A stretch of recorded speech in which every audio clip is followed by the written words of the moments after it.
What's up everybody, this is Reese here from C Manga and welcome to my review of Fairy Tail chapter 416, Tartarous arc, last chapter.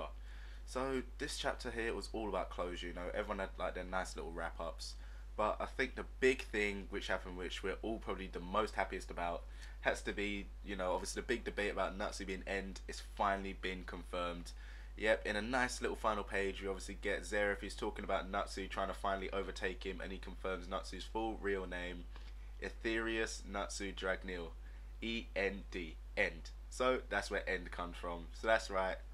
That right there was a highlight for this chapter. And you know what? It made me quite happy because it's like finally there's actually been a proper answer, because for so long it's like, he's been beating around the bush with it. It's all been kind of like left to speculation, loads of theories, and now finally there you have it. Natsu is end. So let's see where that goes in the end. But yeah, like I said, the rest of the chapter was pretty much just all closure stuff. Luxus and the Raijins, they're all back to normal now. Luxus himself, he seems like he might be just going on like a little training expedition now to just become stronger. It must have just been like horrifying for him, that to be, out of commission for so bloody long, and then to finally come to, and then just to find that everything's basically in ruin. The guild's trashed, everyone's just exhausted and just looks defeated. It's just like, oh god, and he wasn't even there. It's like he's he's pretty much like one of the strongest members of the guild, and he wasn't present for any of those battles. He was just out of commission. Obviously, elsewhere we got like Gray. He's sitting at his parents' grave. Now, I really actually did like this scene a hell of a lot. It's like the whole, Juvia feeling guilty for taking Silver away, and Gray breaking down on her. It just kind of like shows the bond between them just growing a hell of a lot more. I mean, obviously, Juvia, she shouldn't really feel too guilty about it. The fact that she, defeated Keith meant that she freed Silver. So, yeah, it's literally like he's finally able to move on, get his peace and everything. So, she did more of a good thing than a bad thing. But obviously, she's pretty proper guilty because she obviously loves Gray. Gray, that's Gray's father, for God's sake. It's kind of like, oh, what has she done? But, not too bad. So yeah, two more kind of like big-ish things happened. Obviously, you got Doran Bolt. It turns out he actually was a member of Fairy Tail all along. He was kind of like, doing what Gajil did in the early kind of series, just basically infiltrating the council to watch their movements and stuff.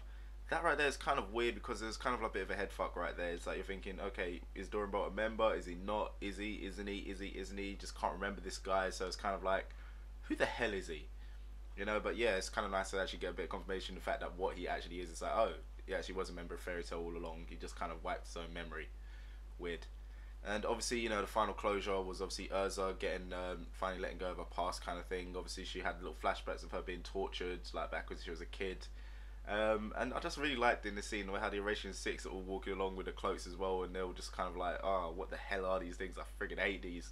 It's kind of like, it just kind of makes me remember like how long this arc has actually been. It's just the fact is I kind of even forgot about these guys were in this.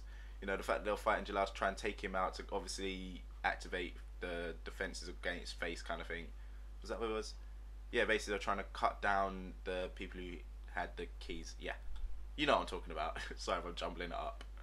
So yeah, obviously the new question now is what is next for Fairy Tail, because like I'm not completely sure what's going to be happening next, but the way this chapter kind of went on, it made it feel like it could have easily just been the end of the entire series. It kind of like felt like a really big wrap up, or like they're moving into the next thing. It's like, I mean, Makarov's talking about disbanding Fairy Tail. Natsu's off on a like a year long training trip, so it's kind of weird. Like the whole feel of this chapter, it kind of feels so final, not kind of like the end of an arc, but the end of the series. But yeah, chapter was decent, but obviously it wasn't without a few things that did kind of make me think like, wait, what? Like Wendy growing back her hair for one, because I thought the whole reason she cut it was to kind of like throw away her childishness. Her showing like how much she's grown, she doesn't need help anymore. It's kind of like, yeah, discarding her childhood essentially. And now it's kind of like, oh, she's got it back. It's like, oh yeah, I really liked your hair looking like that, but it's like the whole thing was like symbolic, so that's just kind of like reverted it back on itself. And then the second thing is, what the hell is going on with Minerva? Obviously she's gone back to gone back to Sabretooth, but what happened to all her demon features and her demon powers? I swear that she looked kind of demon-like, and now she just looks how she used to look.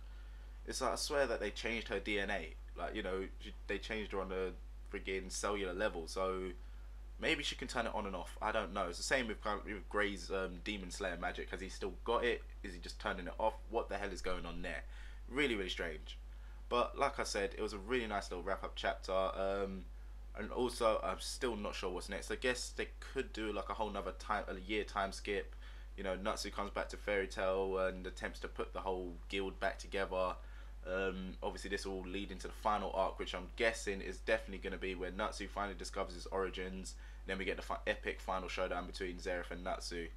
You know, and then maybe in between we find out something about the 777 incident. Oh yeah, and let's not forget the fact that they still got to deal with Acnologia as well. You know, almost forgot about that one. Jeez, that's going to be like another epic battle. The Dragon Slayers versus the Mad King of Dragons. So yeah, there's still quite a few like arcs which will be really, really good to get into. But like I said, going by the way this chapter ended, I'm still not 100% sure as to what the hell is coming next. You know, because obviously, like I said, it did feel kind of like, yep, that's it. Fairy Tail's now done for good. But obviously it isn't. So I guess next week we'll see what's going on. So yeah, that about wraps this up for me, guys. I enjoyed this chapter, but what did you guys think? Let me know in the comment section below. And as usual, don't forget to check out the other videos I do on the channel. So I'll see you next time.